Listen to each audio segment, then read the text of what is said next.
The tuning used for this video is standard E-tuning and 440 wavelength calibration. Since the lower pitched open strings on a guitar are the same as the standard 4 strings on a bass, the same logic and techniques will apply to both instruments, although it will be shown on a guitar. The major scale is a progression of 7 notes. You are probably already familiar with Do, Re, Mi, Fa, Sol, La, Ti, Do. This is the major scale.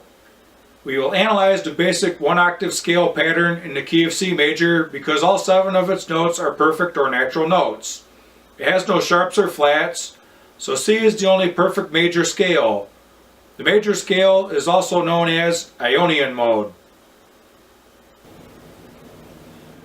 To play the basic major scale pattern in 1 octave, we're going to use a 1 finger, 1 fret approach. Any notes on the 2nd fret will be covered with your 1st finger. Any notes on the 3rd fret will be covered with your middle finger. Any notes on the 4th fret will be covered with your ring finger. Any notes on the 5th fret will be covered with your pinky. It's very important that you learn to use all 4 fingers, so don't cheat yourself and limit your ability by avoiding the use of your pinky. The first note of the scale is called the root note. In the case of C major, C is the root note. C is on the A string at the 3rd fret. Use your middle finger. The second note of the scale is a step up in pitch to the 5th fret on the same string. The third note of the scale is a step up in pitch, a string up in pitch to the 2nd fret. The fourth note of the scale is a half step up in pitch to the 3rd fret on the same string. The fifth note of the scale is a step up in pitch to the 5th fret on the same string. The sixth note of the scale is a step up in pitch, a string up in pitch to the 2nd fret. The 7th note of the scale is a step up in pitch to the 4th fret on the same string. The final note of the scale is a half step up in pitch to the 5th fret on the same string. This is the octave of the root note. In other words, it's C again. All the strings on the fretboard of your guitar or bass follow a specific musical pattern. The octave is the point at which them notes begin to repeat themselves. We will scale up and I'll show you what we've done so far from C to C. Scaling up in pitch. Now scaling back down in pitch. Scaling up in pitch. Scaling back down in pitch.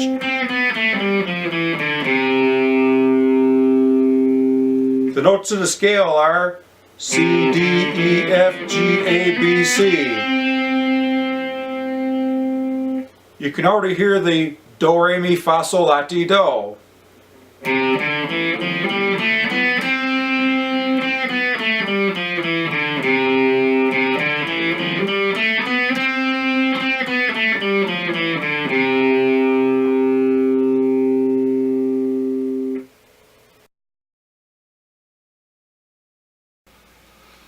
If you plan to play in a typical cover band, the bulk of the music that you will play will likely be in common 4/4 time.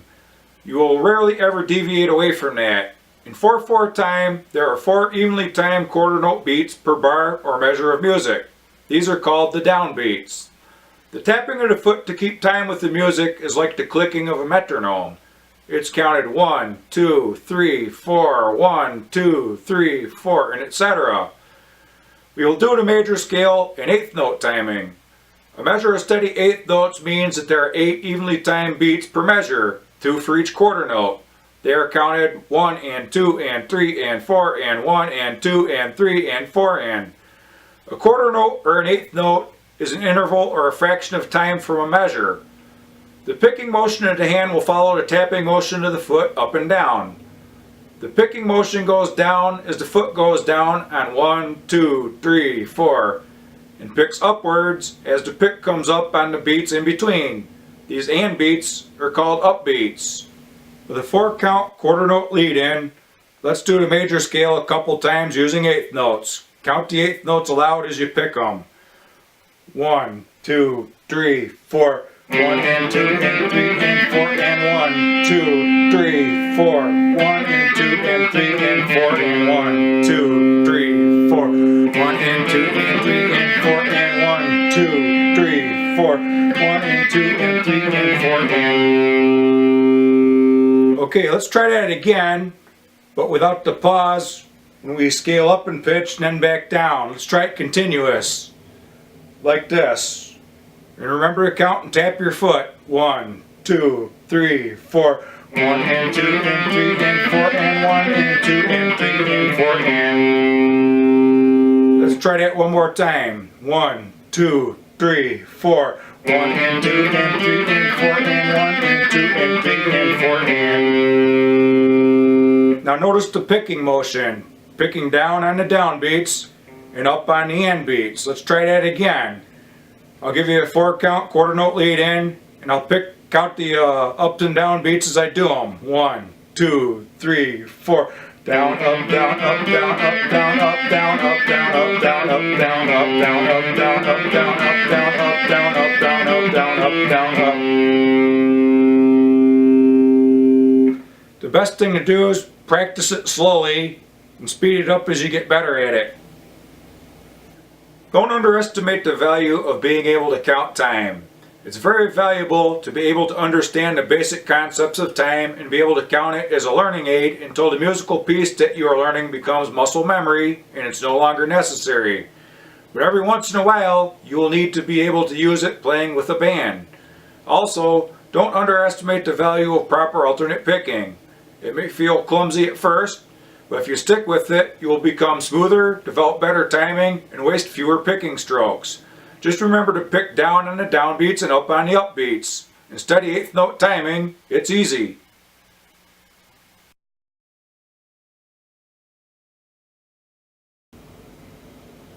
Whenever you're playing any type of a scale pattern on the guitar, and you scale up in pitch to a point where you've reached the B string, you're going to have to adjust your scale pattern to compensate for the tuning of the string. Remember that the B string is tuned to B and not C, so any notes that you play on the B string are going to have to be shifted up a half a step in pitch to compensate for the tuning, or else your scale pattern isn't going to work. If the string were tuned to C, you could play the pattern as you know it without having to make the adjustment. That being said, I'll place my middle finger on the D string at the 10th fret and play the basic 1-octave major scale pattern as we know it. Listen how awful the last 3 notes are going to sound. Ooh, that's bad. I didn't make the adjustment. I didn't shift up a half a step in pitch when I got to the B string. This time, I'll make the adjustment. Listen how much better it's going to sound. What I did there was went from a 1-finger 1-fret approach to a 4-finger 5-fret approach by physically shifting the hand position up a half a step in pitch when I got to the B string. I'll do it one more time.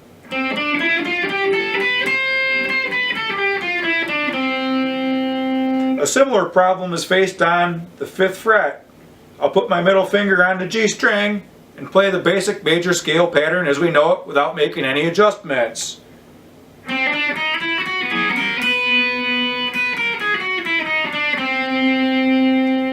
Ooh, that's bad. Okay, I'll do it again, but I'm going to make the adjustment by shifting a half a step when we get to B, and when we get to the high E string, we'll just resume the pattern as we know it. And this is going to look really clumsy and awkward.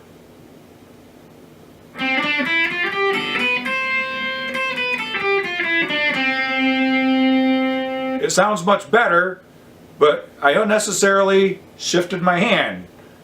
What we'll do there is we'll go back to the 1-finger 1-fret approach. Instead of having to do this shift unnecessarily, I'm just going to make the adjustment and shift the notes up on the B string a half a step by changing the fingering. Instead of starting out with my middle finger and then going to the pinky, I'll just start out with the 1st finger and using the 3rd finger. When we get to the B string, I'll just resume the pattern.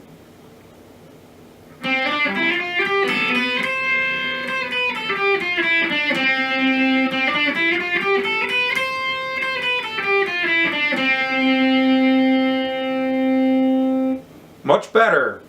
And there you have it.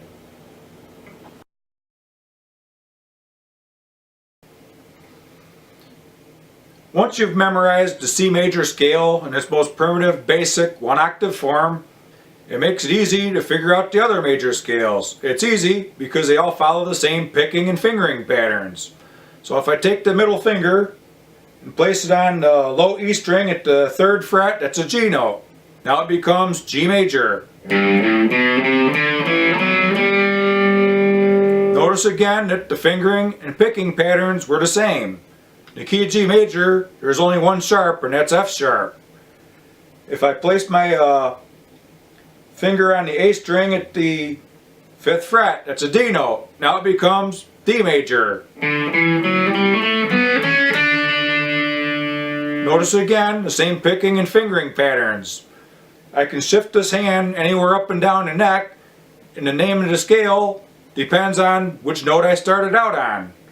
That's why we've been working with the key of C major, because if you ever forget the basic pattern, there's no sharps or flats, so it's easy to figure it out and then apply it elsewhere as you need it.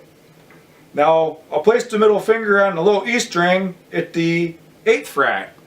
This is a C note. We'll do C major. Now notice that we also did C major here. They're the same thing musically. If you were looking at sheet music, they'd be notated the same way. The only difference between this C here and this C down here is the one on the low E string is starting on a heavier gauge string. Now remember in music that a musical note is made up of several wavelength frequencies that ring together to create the note. Because the gauge of the string is heavier, the sound of the note's going to be a little bassier, but musically they're the same thing. Now on this C major, we can expand it to a 2nd octave. Okay, I'll show you where. I'll play the 1st octave. Now we'll expand it to the 2nd octave. Now we'll expand it to the 3rd by scaling up on the same string.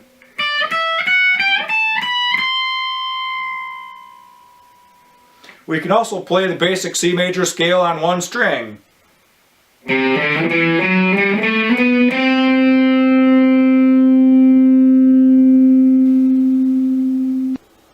Here's a few things to keep in mind. Playing scales is not making music, but memorizing this basic pattern is very valuable. It provides a basic understanding of what makes music work. When writing or improvising, it will sound better if you try to use only notes from the scale that is the key signature of the song. Try to avoid passing notes. Passing notes are notes that don't belong to the scale of the song. Sometimes they sound good, sometimes they don't. If you use only notes from within the key of the music, or use only chords comprised of these notes, it will usually sound good. Scales are also a valuable way to better synchronize the left and right hands, improve finger dexterity, and master proper alternate picking technique. Other scales and formulas used to create individual chords are also based on alterations of the major scale.